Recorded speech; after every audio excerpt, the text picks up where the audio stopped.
Hello everybody, Mr. Milo here. Today we're going to be going over an Iroquois guide.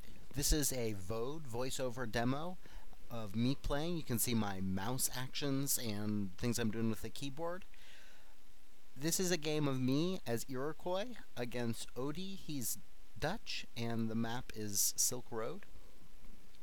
You see here at the beginning I'm just going to do some standard stuff, pick up this gold treasure and mine a little gold as well because I've got this nice market that the map spawns for me so I can pick up hunting dogs early. I'm also going to do a little scouting with my travois. This is a really nifty thing that Iroquois gets. It's not a full-blown scout in the first stage and his LOS isn't all that great, but you can kind of fiddle around with him and maybe find your second hunt or just get the lay of the land around your town. Here you see me picking up hunting dogs. On this map, I'm actually going to save the travois and build a stable once I get up to the second age. And this is one of the key parts of Iroquois that I want to talk about in this guide, which is that Iroquois is a really versatile civ. And a lot of the new changes we made with this patch, boosting all three of their second age units, made them even more versatile. So this is one example where there are a bunch of different things I can do with this travois. On this map, it's pretty much a no-brainer. I've already got a market, and I picked up a gold treasure early. I can't build a trading post, so I'm just going to save him and build a house with my villagers. You're always going to have enough wood with Iroquois to build a house with villagers. On other maps, it's sometimes smart, depending upon what other crates you spawn, to either build a market or a trading post. I spawned with 300 wood this time, so on most maps I would probably build a trading post in this situation just to get things going. Here you'll notice that I'm also doing a little scouting with my converted treasure guardian. This is a really nice thing to be able to do with all your native civs. Another thing I'm going to do with the treasure guardians here that I don't see a whole lot of other people doing, but I think is just great and makes Iroquois the best creeping civ in the game, maybe outside of Spain or China, just because they get the disciple and the warlock. But what I do here is I have the versatility of the European explorer because I can fight from range, but I can also convert, and what I like to do is to use my converted guardians as a meat shield, basically, to absorb all the damage that my war chief would normally pick up, and then I can shoot the guardian and kill him really quickly, and usually not let my converted guardian die. And my war chief walks away with a lot of hit points, which is huge. You wanna keep him at high hit points. You know, creeping is good. It's nice to be able to pick up treasures, but the war chief is really important, and you want to keep his hit points high. So you see me here. I'm gonna put some people on wood. This is because I am going to be doing a stable when I get up, and I'm going to build some Kanyas right off the bat, some Kanya horsemen. There are a bunch of different things, and this is really where the versatility of Iroquois comes in. Just as you're advancing to the second age, and you should pretty much without fail be able to do that with 15 villagers. Sometimes you're going to have to do 16. Always send 3 villagers as your first card. But you can build that stable and not build any cav. You can go cav and hyena. You can do a more infantry heavy rush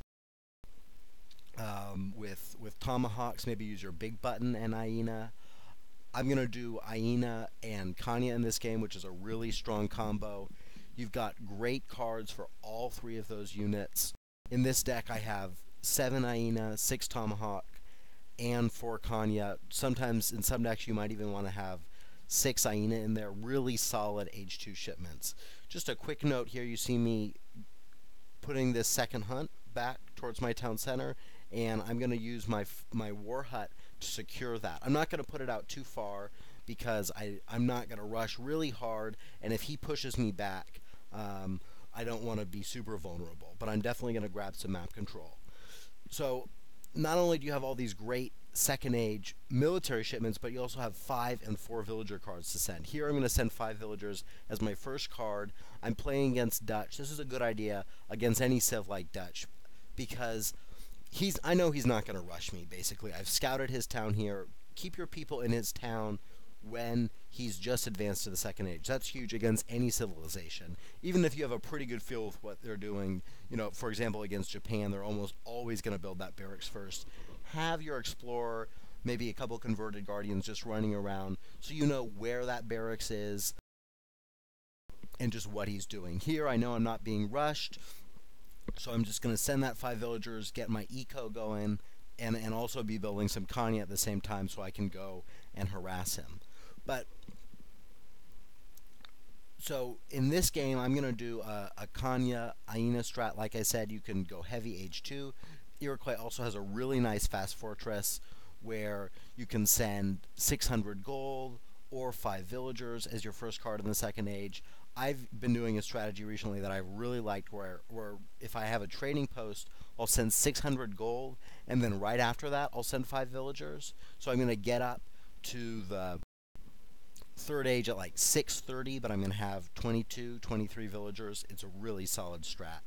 So here what I want to do is I want to pressure him. He's not going to have a whole lot of military early, or at least most Dutch players won't. He actually ends up sending 8 pikes early, which catches me a little off guard.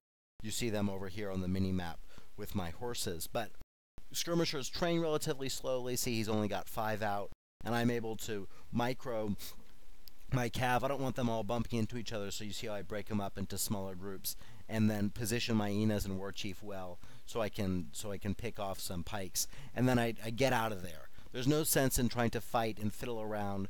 Once you have pikes near cav, there's pretty much no circumstance where you want to leave those cav fighting next to those pikes. Sometimes if you've got a lot of range infantry and a lot of cav and you just need to power through in that situation, that's fine. You might leave those guys there. But here, I want to get those pikes out of there, or I want to get those cav out of the way, away from those pikes, because I can just come back a little bit later and have much better positioning and use the speed of my cav to dominate the situation. See here, I'm applying pressure. I've already forced him to pop Minutemen. That's 300 resources that he's had to spend just because I'm being aggressive. I'm shutting down his eco. You see me take out a villager there. I'll take out a couple more over here.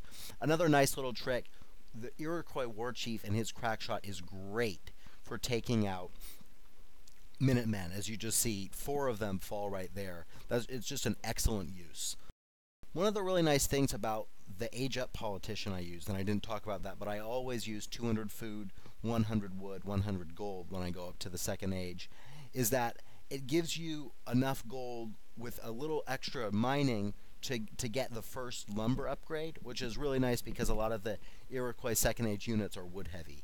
So that's something that's nice to pick up in the relatively early in the game if you have a market, just because it's only going to cost you 100 food and you're not going to be able to use that gold for much else. Here I've got him in a pretty nice situation. I know he probably doesn't have very many pikemen, and I've really got his skirmishers cornered. Here you'll see me fight the skirmishers right until the pikemen come up. Again, small numbers. I want to run them back because I can take advantage, kill some pikemen, use my crack shot, and then run the cav back in. He surprises me here by popping these hussars, and I definitely didn't see that coming. You see, I committed to a fight here that had I known he was sending those hussars, I wouldn't have gone in, because this is clearly something I'll lose. Now we're at a point in the game that you'll face quite a bit with Iroquois, especially if you fight in Age 2, or rather only if you fight in Age 2, which is around this time, usually a little later if you don't make such a bad miscalculation as I did here, but somewhere between 9 and 12 minutes, where you'll reach a critical mass where you're either at a point where you're beating your opponent quite handily, and it's probably good to keep going in Age 2 to kind of finish him off or really contain him if you have a nice advantage. But if things are pretty even and you're really not containing him, my inclination is to go up to the third age, because Iroquois has a real weakness against cav in the second age. You don't have a pikeman unit. That's a really hard counter to cav. So if your opponent is going, range infantry, cavalry, and a few pikemen mix in, and you have equal micro, he's probably going to beat you because you're forced to build tomahawks, which are pretty inefficient. against cav. I mean, they're decent, but they're not nearly as good as pikemen. And he's probably going to win that battle. So what I like to do is I like to try to head up to the third age around this time. You see me, that's a nice little trick there. I send in all my horses, but then I grab two and swing them around to block the villager from getting back to the town center. Just a little thing to keep your eye out for. You also see me building these little wall segments here up in the right-hand corner of the map. This is something I really like to do. You're not going to actually block your opponent from doing anything, but you have like a wall of line of sight. And just being aware of what your opponent is, especially when your economy is vulnerable. You see these villagers up here. I have nothing really to protect them. If he sends 5 cavalry up there, they're screwed. So what I want to do is I want to have these walls, these little tiny wall segments, just keeping an eye out for what's happening. Here again, apply pressure. If anytime you have military in the game, send your guys around and just start attacking. Again, I'm breaking my cav up into smaller groups, just selecting a couple out of a time, microing them to have maximum effect, and then I want to get out of there right away. You'll see a nice little micro trick I do here. I realize that, you know what, these pikemen are pretty close to being dead here, and if I just do a little thing where I pull back the horseman that's being attacked, all my other horsemen are attacking the pikeman, and he's going to die fast. Alright, so now that I'm up to the second age, or to the third age, I have a little more leeway. I have a lot of great units that I can access. Iroquois is a really strong third age, another part of its versatility. You've got Kanyas, which are a lot more solid now. Forest Prowlers, which are just an awesome unit. And you got these Travois, which are just great. I'm just going to grab some map control here, and I don't have to worry as much about being pushed. At this point, I'm just trying to start building up my army, and what I really should be doing is scouting out what he is doing at this point, because he's either doing one of two things. He's either going up to the third age, or he's massing army in age 2. And if he's massing army in age 2, I want to protect more against cavalry, and because he'll be building hussars. But if he's massing army in age 3, I want to think more about his anti-cavalry, because then he's going to be building Reuters. He might even be mixing in some cannons in there. So it's definitely a different thought process for what I want to be doing. Again, I pressure him here, but I don't really get a look at what units he's building, and that puts me at a disadvantage. I'm going to be caught off guard here about what's going on. So here you see I build a fire pit to get my war chief back. The war chief is just an incredible unit. You know, he soaks up a ton of damage if you force the other guy to end up fighting him, and his crack shot is great. So now here, my miscalculation. See, I think he's going up to the third age, or I'm not even quite sure even what I was thinking, but I'm sending cavalry. I get into a bad situation where it looks like he has more cavalry and more skirmishers than I do. I retreat. He should really be playing more aggressively here. He ends up not doing that. And I ship musket riders because I want to be able to handle those cavalry. But I definitely see that I'm in trouble. I'm moving my villagers away from the situation. I'm changing the place where I'm training my forest prowlers. One thing I want to point out, where there's a kind of a lull in fighting here, and I'm trying to just set my army up and set up my economy so that I'm not too vulnerable to his better military, is you see these control groups I have, if you look at the top left-hand corner of the screen, and I generally just bunch unit types together. So you see 2 cavalry things. One of those is for my Kanyas. One of them is for my musket riders. I have a villager that I probably had tasked earlier in the game to be herding hunting, you see up there, and then I have a hotkey, or rather a control group for my stable and a control group for my war hut. So that allows me to queue units throughout the battle, and when I'm doing things, you see I never actually go and select military buildings straight up. So now here you see I start pushing his army, but I realize, you know, my cavalry are in a horrible position there. They're not going to be able to get his ranged infantry.